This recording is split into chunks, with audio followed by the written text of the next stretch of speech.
udah. Tapi minuman jenengan belum ada. Ambil kesek.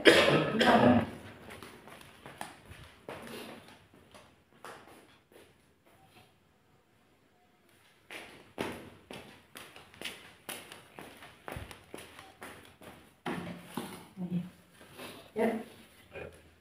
1, 2, 3. Salam lestari. Halo lor, kembali lagi di Dia Tombak Channel. Masih bersama saya Dia dan Mas Pujo, Mas Alex Pujiwinarto yang lagi batuk flu. Batuk itu nular lewat video nggak tuh? Nggak ada. Nggak ya? Maksudnya nek batuk nanti dulu DTC ketularan gitu enggak?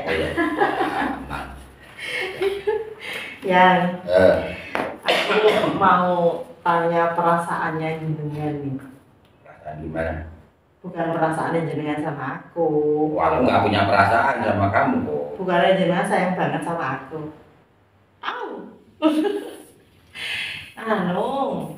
Tentang ini loh, film ini kan udah hampir final untuk segera diproses gitu loh. Ya kalau diprosesnya sudah lama sebenarnya, ini kan sudah naskah itu sudah sampai draft berapa gitu loh. Cuman salah satu kendalanya kan ada salah satu pihak korban yang tetap bersikeras jadi jangan diangkat gitu loh. Nah persoalannya kan begini, orang atau korban itu punya hak untuk minta agar lukanya tidak dikorek. Tetapi saya juga punya beban yang sama, bahwa saya mumpung masih hidup, saya harus menceritakan apa yang terjadi supaya tidak terjadi kesalahpahaman gitu loh. Sehingga dua teman saya itu tidak dilukiskan atau dikenang dengan cara yang salah gitu. Karena yang bisa bersaksi kan hanya saya. Nah kalau yang yang hidup itu banyak, oke lah, aku bisa memilih, aku nggak usah ngomong, orang lain yang ya ngomong, tapi ini masalahnya aku toh yang ada itu. Jadi ya mungkin harus diambil jalan tengahnya. Kalau jalan tengahnya yang diambil ya berarti bukan based on true story, bukan berdasar kisah nyata, tetapi inspired by a true story, terinspirasi dari sebuah kisah nyata itu.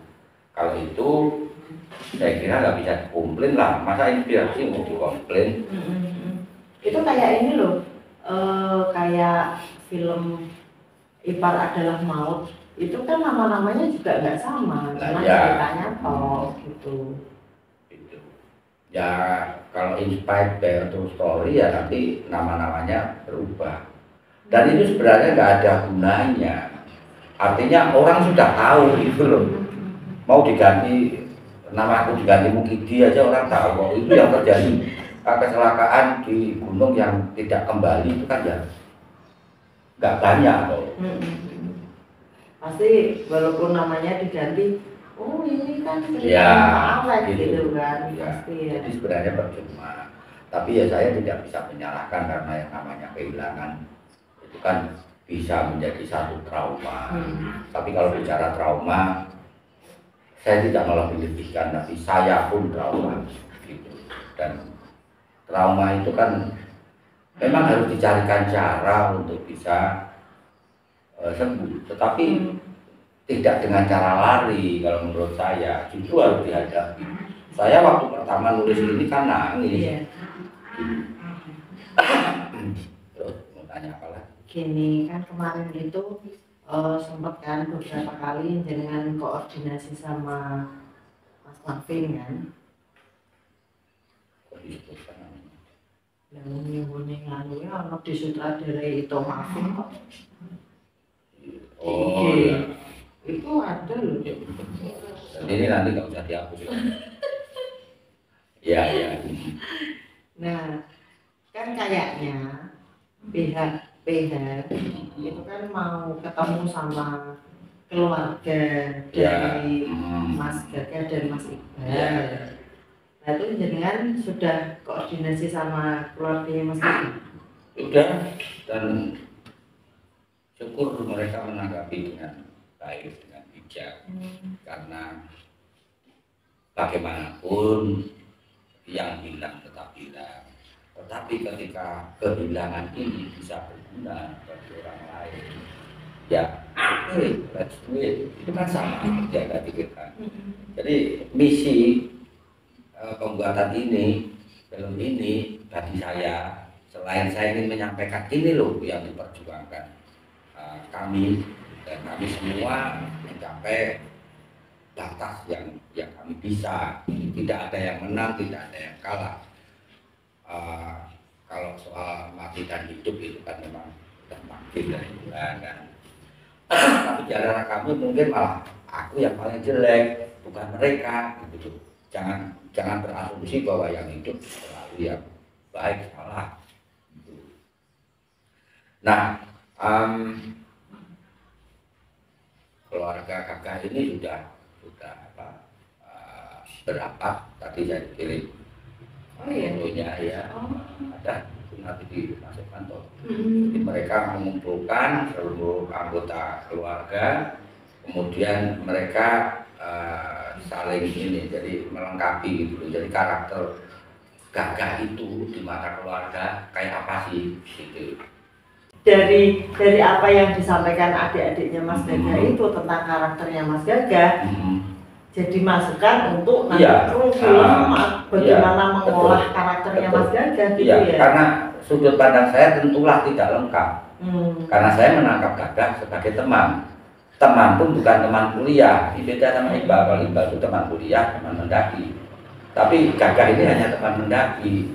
Itu sehingga pemahaman saya tentang Gagah tentu saja sangat cuil. Itu. Nah ini kan dibutuhkan juga untuk si pemeran. Jadi karakternya sebenarnya bagaimana? Gitu. Jadi enak ya nanti pihak krunya mencari mungkin sosoknya apanya itu yang mendekati lah ya gitu. Terus kan kayaknya ada rencana juga ke tempatnya Mas Patet toh? Iya, rencana. Aku malah belum menghubungi habis ini ya. Iya, lupa. Jadi sebelum ke Aji Barang kita akan mampir di Purbalingga. Ada kemungkinan juga kru film itu akan melakukan semacam pre-hunting, jadi hunting awal gitu. Kira-kira di mana, jadi mereka mencari ya survei lah. Ini kira-kira untuk yang syuting di Slamet lokasinya mana yang mendekati apa ya, kerimbunannya mendekati, vegetasinya mendekati. Kayak misalnya ya, kalau kita bicara Samarang dulu, zaman sekarang sama dulu itu beda sekali. Iya, dulu Samarang itu pohon besar, sekarang nggak ada pohon besarnya. Nggak ini ya, maksudnya dari ceritanya jenengan aku nggak tahu kan dulu seperti apa, cuma dengar dari ceritanya jenengan. Tapi begitu sekarang lihat Samarang itu tuh kayak nggak seserem yang jenengan ceritakan. Memang Samarang itu sekarang juga memang nggak serem gitu loh, nggak ada apa-apanya lah. Kalau dulu bukan serem sih, tapi rimbun.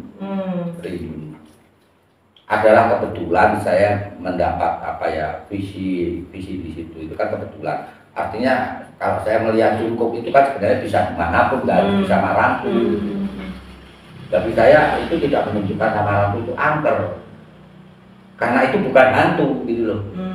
Jadi yang saya lihat Cukup itu bukan hantu, karena kami kan sudah tidur di situ, kita nggak merasakan aura mistis, aura apa itu nggak ada. Tapi sampai sekarang ini kok Samarang itu ya itu kan urusan orang lain. Aku nggak kalah. Ada di pengumuman aja. Samarang itu sebenarnya nama pohon, bukan samar-samar ada hantu. Samar-samar ada hantu itu kalau kamu berkaca itu nggak kelihatan cantik, tapi di belakangnya itu ada hantunya. Coba kamu ketawa coba. Lah, ini kan ini namanya Mbak Kemudian. Tapi dari tempatnya Mas Gagah kita ke tempat adiknya Mas Iqbal atau gimana? Kalau di sisa waktu ini beliau bersedia ya kita ke sana. Kalau tidak ya apa boleh buat. Kita kan nggak bisa maksa, misalnya kita kan nggak tahu rumahnya, kalau dia nggak mau share vlog ya kita cuma share. Tapi dari pihak film kan sudah menyampaikan apapun proyek ini akan tetap jalan. Karena apa? Karena misinya memang tidak seperti yang dituduhkan. Kalau yang dituduhkan itu kan antara lain kan komersial. Enggak, ini ada pesan yang mau disampaikan agar yang pertama jangan terjadi lagi. Nah, kalau terjadi apa yang harus dilakukan? Kan di situ ada survivalnya, gitu. Pembelajaran ya untuk para pendaki. Ya, bagaimana harus bersikap ketika kita sudah sangat desperate, sangat putus asa, itu kan ada di situ. Oke. Berarti ini jenengan kondisinya di baik dulu, biar sehat dulu, istirahat yang cukup. Aku itu sudah minum obat, sudah habis 2 botol, ini nggak sembuh-sembuh, itu kita serahkan aja pada Tuhan. Kalau memang apa batuknya mau sembuh ya syukur, nggak sembuh ya tetap berangkat kan, gitu kan. Kamu yang nyopir bukan aku. Ya kan? Aku ya. Kamu yang harus hati-hati. Jangan ketika tidur. Aku juga pesen sama si Aiko, kamu tak ajak ya, tapi tugasmu kalau bapak ngantuk, kamu harus ngajak mobil mama terus. Alah, mati bubuk duluan pasti rek. Ya udah, kalau kita ngantuk berhenti di mana? Ini di mobil ya. Ya wes gitu. Ya, tak roki biar cepat sembuh. Oke, tawaran menarik ini. Tutup dulu. Ya itu dulu lor informasi tentang musik. Toh kan aku bilang dulu. Oke, abadi ya. Ya itu tadi lor informasi tentang proses pembuatan film ceritanya Mas Alex. Itu sudah sampai di titik kita mau ketemu sama pihak keluarga dari Mas Gagah dan Mas Iqbal bersama menerima masukan tentang karakter. Ya, bersama dengan tim film ya, gitu. Ya ikuti terus, nanti kita share terus perjalanan sampai nanti betul-betul filmnya udah siap buat ditayangin gitu ya. Ya udah, saya tak ngaruhin Mas Alex dulu. Terima kasih dulur semua sudah menyaksikan Dia Tombolak Channel. Nah, ini. Salam lestari.